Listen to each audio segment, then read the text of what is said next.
li ñuy njëkk a fàttali man ci parti politique la bokk ni ñeneen ñi fi nekk ay leader bokkee ci parti politique man Pastef la bokk.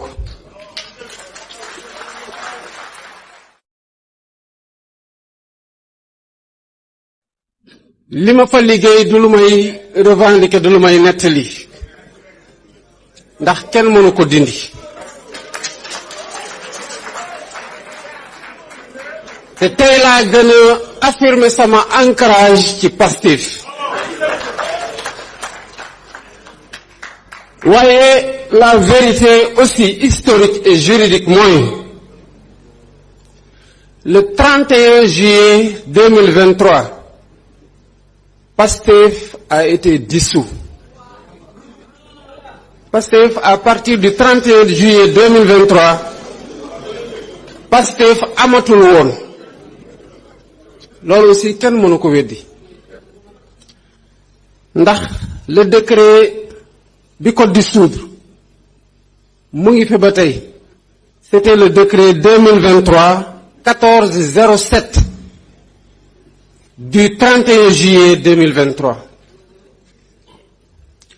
Pastef mu ngi dekkiwaat le 27 mars 2024 3 jours après mon élection. Sama prédécesseur moo jëlaat le décret d'abrogation du décret de dissolution teg ko sama loxo ma teg ko ci loxo njiital Pastef. kon pour ma demoon ci élection sous la bannière d'une coalition su ma yaakaaroon récépissé wu Pastef rek duma ci dem parce que Pastef amatul woon.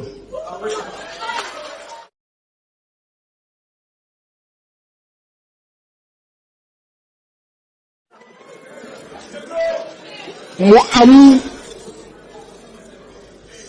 ay nit ñi nga xamante ne ñu ngi fii ñu yónnee ci ñoom waxtaan ak ñoom ñu jàppale ñu ñoom dimbale ñu ñoom sarax ñu abal ñu seeni récépissé ànd ak ñun pour ñu tabax suñu coalition.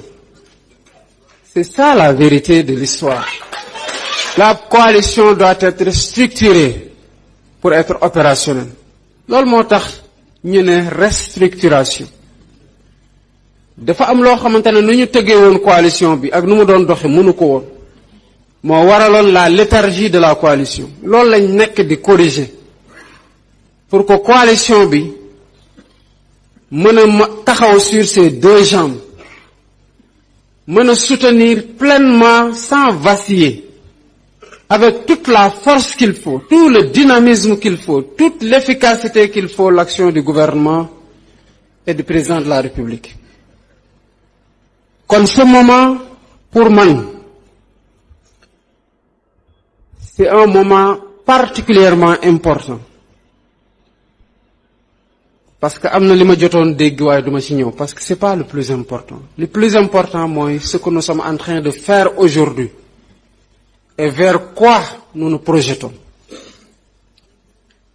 lu nekk dafa am appam. app gu ñu toll mooy. président Bassirou Diomaye Faye dañ ko dégg muy wax ci histoire di wax ne récépissé bi coalition Diomaye président demee muy wax ne ci jamono boobu dañoo dissoudre Pastef. président da ngaa fàtte ni Pastef ci ay këyit lañ ko dissoudre.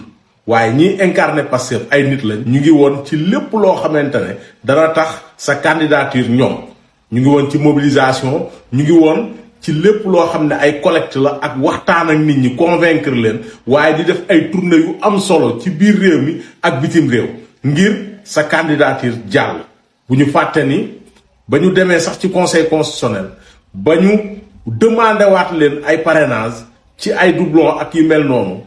li nga xamante ne mooy parrainage u diaspora bi lañ andi woon loolu ñi ko doon def ñan lañ waa Pastef ñan ñoo doon collecté ak di dem ci diaspora bi di wax ak ñoom ngir ñu yëkkati xaalis maa ngi fàttaliku ci diaspora bi collecté nañu 478 millions ngir sa campagne électorale ak lépp lu ci aaju. waaye lu jiitu loolu président da ngaa fàtte ni dafa am joxoñ bu la joxoñ tax nga mën a sax bokk ci ay élection bay wax waxi récépissé ak coalition. joxoñ boobu di joxoñu président Ousmane Sonko nekk président wu parti Pastef moo la joxoñ tax ni ñëpp ànd ci votel la. président da nga fàtte ni caution bi nga xamante ne moom la ñu déposé sa candidature Pastef moo ko joxe ki ko joxe nekkoon ca diaspora ba nekk fii may waxe ak yéen ministre secrétaire d'État mu tudd Amadou Serif Diouf. waaye aussi président da nga fàtte ni